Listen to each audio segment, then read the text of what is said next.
അസ്സലാമു അലൈക്കും. സ്ത്രീകൾ പ്രസവിച്ച ഉടനെ കുഞ്ഞുങ്ങൾക്ക് പാല് നൽകണം, അതല്ല 5 ബാങ്കിന് ശേഷം നൽകണം? ഇസ്ലാമിക ഗ്രന്ഥങ്ങൾ എന്തു പറയുന്നു? നമുക്കറിയാം, ഈ അടുത്ത് ഒരു ഹൈദ്രോസ് തങ്ങള് അബൂബക്കർ ഹഫ്സ ദമ്പതിമാരുടെ കുഞ്ഞിന് 5 ബാങ്കിന് ശേഷം മുലപ്പാൽ നൽകാൻ പറയുകയും പിന്നീട് അത് വിവാദമാവുകയും ചെയ്തു.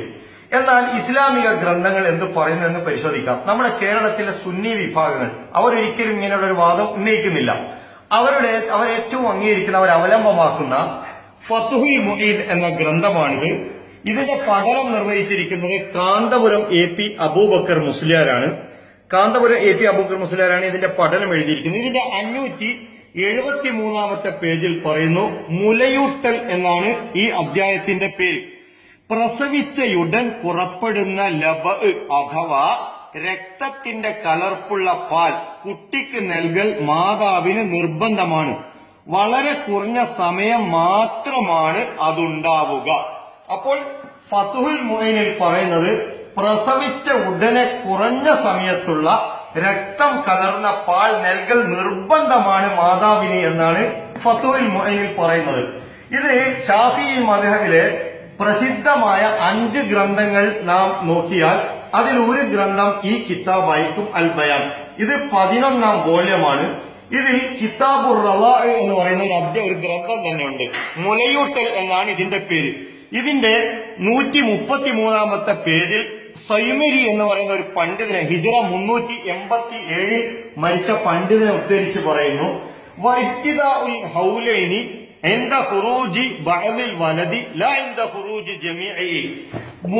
കുട്ടിക്ക് മുലപ്പാൽ തുടങ്ങുന്നത് എപ്പോഴാണെന്ന് ചോദിച്ചാൽ കുട്ടി പുറത്തേക്ക് ഗർഭപാത്രത്തിൽ നിന്ന് വരുമ്പോഴാണ്. കുട്ടിയുടെ മുഴുവൻ ഭാഗവും പോലും പുറത്തു വരണമെന്നില്ല. മുഖഭാവം പുറത്തു വന്ന് കാൽ പുറത്തു വന്നില്ലെങ്കിൽ പോലും മുലയൂട്ടൽ ആരംഭിക്കും എന്നാണ് അൽ ബയാൻ എന്ന ഗ്രന്ഥത്തിൽ ശാഫിഈ മദ്ഹബിലെ 558 ഹിജ്റ മരിച്ച ഇമാമുൽ ഉംറാനി അദ്ദേഹത്തിന്റെ അൽ ബയാൻ എന്ന ഗ്രന്ഥത്തിൽ പറയുന്നത്. ഖുർആനിലെ സൂറത്തുൽ ബഖറ എന്ന് പറയുന്ന സൂറത്തുൽ ബഖറയിലെ 233 വചനത്തിൽ പറയുന്നു, വൽ വാലിദാത്തു യുർലിഅന ഔലാദഹുന്ന ഹൗലൈനി കാമിലൈനി.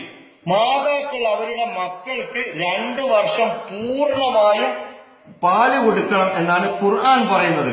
മാത്രവുമല്ല, ഈ മുലയൂട്ടൽ ബന്ധത്തിൽ വരുന്ന മറ്റു സ്ത്രീകൾ ഒരു കുഞ്ഞിന് മുലയൂട്ടിയാൽ ആ ബന്ധത്തിലുള്ള കുട്ടികളെയോ ഉമ്മയോ വിവാഹം കഴിക്കാൻ പോലും ഇസ്ലാമിൽ പാടില്ല എന്നതാണ് സത്യം. അതിനാൽ ഇത് ഇസ്ലാമിനെതിരായ ഒരു ആയുധമായി മതേതരന്മാരും ചാനലുകാരും ഉപയോഗപ്പെടുത്തരുത്. ഹൈദ്രോസ് തങ്ങളുടെ വിവരക്കേടായി മാത്രം ഗണിച്ചാൽ മതി. Thank you very much.